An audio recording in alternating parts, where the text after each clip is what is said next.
میں روزانہ ڈنر کے بعد واک پہ نکلتا ہوں۔ جب میں کالج میں تھا مجھے اپنے گروپ والے بہادر کہتے تھے۔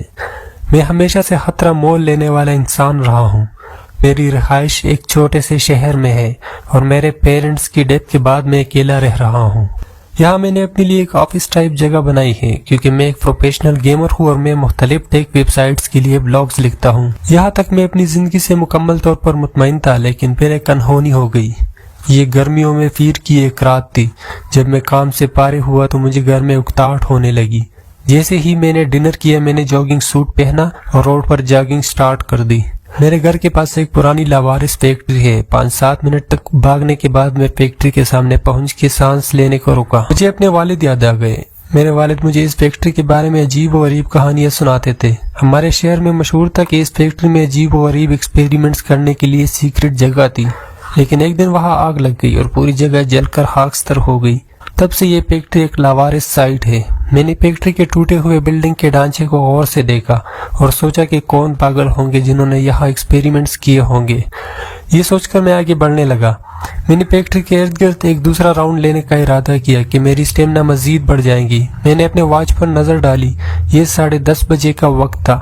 میں فیکٹری کی دیواروں کے ساتھ ہی دوڑ رہا تھا۔ جب میں فیکٹری کے مین دروازے کے قریب تھا تو مجھے کچھ شور سنائی دیا۔ پہلے تو میں نے غور سے سننے کی کوشش نہیں کی، لیکن جتنا میں مین دروازے تک پہنچتا رہا اتنا ہی زور میں چیخنے کی آوازیں مزید آنے لگی۔ وہ ایک بھیانک آواز تھی۔ میرا دل اسی لمحے رک گیا۔ مجھے یہ ایک وہم لگا، لیکن اس سے پہلے کہ میں آگے بڑھتا ایک بار پھر بہت زور سے چیخنے کی آواز آئی۔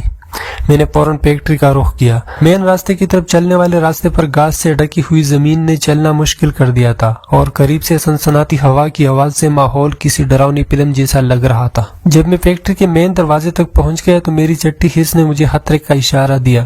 شاید مجھے یہاں نہیں ہونا چاہیے تھا۔ میں نے اسی کشمکش میں ٹوٹا ہوا دروازہ کھول دیا اور بلڈنگ کے اندر چلا گیا۔ میرے سامنے ایک بڑا ہال تھا جس کی فرش دھول گندگی سے ڈکی ہوئی تھی۔ ہال کے آخر میں مجھے لوہے کی سیڑھیاں نظر آئی۔ میں نے اوپر منزل کی طرف جانا تھا، لیکن پوری جگہ استعمال سے باہر لگ رہی تھی۔ میں سوچ ہی رہا تھا کہ مجھے اوپر جانا چاہیے یا نہیں کہ اچانک مجھے سیڑھیوں کے نیچے فرش سے روشنی نظر آئی تو مجھے تجسس ہوئی۔ احتیاط سے فرش کے اس حصے میں گیا۔ میں نے دیکھا کہ فرش پر ایک ڈھکن رکھا ہوا ہے۔ میں فوراً سمجھ گیا کہ یہ ڈھکن بیسمنٹ کا دروازہ ہے۔ اب میں نے ایکسپیریمنٹس کے بارے میں کافی عجیب و غریب کہانیاں سنی تھی جو اس فیکٹری کے بیسمنٹ کے بارے میں تھی۔ میں نے اس پراپرٹی کے نیچے ایک سیکرٹ لیب کے بارے میں سنا تھا۔ میں اپنے ہاتھ اور گھٹنوں کے بل نیچے جھکا اور ڈھکن اٹھا کر اندر جھانکا۔ میں تجسس کے باعث جاننا چاہتا تھا کہ نیچے کون ہوگا۔ جیسے ہی میں نے دیکھا میرے بدن میں سنسنی پھیل گئی۔ عجیب لباس پہنے 6-7 لوگ ایک پنجرے کے گرد کھڑے تھے اور پنجرے کے اندر ایک بہت بڑی شیطانی مخلوق کھڑی تھی۔ اس کا پورا جسم کالا تھا، لیکن اس کی آنکھیں بجلی کی چمک جیسی روشن تھی۔ جو روشنی میں نے اس سے پہلے دیکھی تھی وہ اس کی بڑی بڑی چمکدار آنکھوں کی چمک تھی۔ وہ مخلوق تیزی سے چیخنے لگی اور وہ آدمی اسے اس پنجرے میں خاموش رکھنے کی مسلسل کوشش کر رہے تھے کہ اچانک میرا فون بج اٹھا۔ اس مخلوق نے میری طرف دیکھا۔ مجھے ایسا لگا جیسے میں چند سیکنڈ کے لیے اندھا ہو گیا ہوں۔ ان میں سے ایک آدمی نے کہا کہ CSP-15 کی آنکھوں میں مت دیکھ اور بنا دیکھے بھاگ جا۔ میں فوراً بھاگنے لگا۔ مجھے اپنے حواس بحال کرنے میں تھوڑا ٹائم لگا، لیکن میں ایک لمحے کے لیے بھی نہیں رکا۔ گھر پہنچ کر میں نے اپنے پیچھے دروازہ بند کر دیا۔ اس رات کے بعد سے میں نے اپنے آپ میں کچھ عجیب و غریب چینجز محسوس کی۔ چاہے میں کتنا ہی کھا لوں میرا وزن تیزی سے کم ہوتا رہا۔ میری پڑوسن مسز شرمین ایک دن مجھے دیکھ کر حیران رہ گئی۔ وہ مجھے دیکھ کے بولی، شرجیل کیا تمہیں کوئی سنگین بیماری تو نہیں؟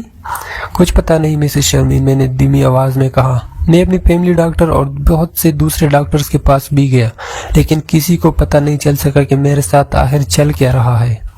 ایک رات میں کچن میں بیٹھا کھانا کھا رہا تھا کہ اچانک مجھے ایک کالا سایہ نظر آیا جو کہ میرے گھر کے دالان کی طرف جا رہا تھا۔ میرا پیٹ خوف سے ہی بھر گیا۔ گھر کے دالان کی طرف کھلنے والا دروازہ کچن کے بالکل پاس ہے۔ کالا سایہ دروازے کی طرف دوڑا اور میں نے دروازے کے ہینڈل کو خود بہت گھومتے ہوئے دیکھا۔ میں دروازے کو پکڑنے کے لیے بھاگا تاکہ وہ جو بھی چیز ہے اسے اندر آنے سے روک سکوں۔ میں نے دروازے کو اپنے پوری زور لگا کے پکڑ لیا اور جب میں نے ونڈو کی طرف دیکھا تو شیشے کی ونڈو کے پیچھے فلڈ لائٹس کی طرح کوئی چیز چمکی۔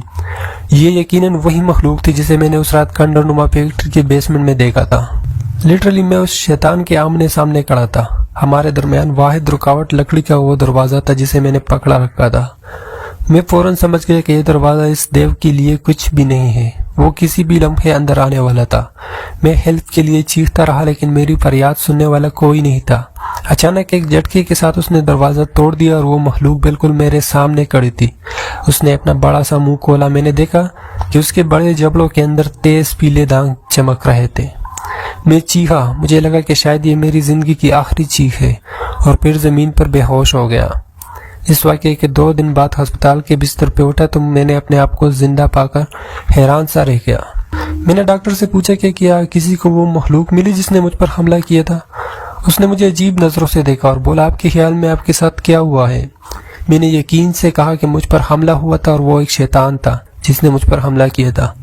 کیا آپ میں سے کسی نے اسے نہیں دیکھا؟ اس کی بڑی ڈراؤنی چمکیلی آنکھیں ہیں۔ ڈاکٹر نے کہا، ریلیکس ہو جاؤ شرجیل، تم اپنے گھر میں بے ہوش پائے گئے۔ تمہارے گھر کے پچھلے دروازے پر ٹوٹ پھوٹ کے نشانات تھے۔ تمہارا پڑوسی تمہیں دیکھنے آیا اور سمجھا کہ تمہیں لوٹا اور مارا گیا ہے، اس لیے وہ آپ کو یہاں لائے ہیں۔ کیا تمہیں کچھ یاد نہیں؟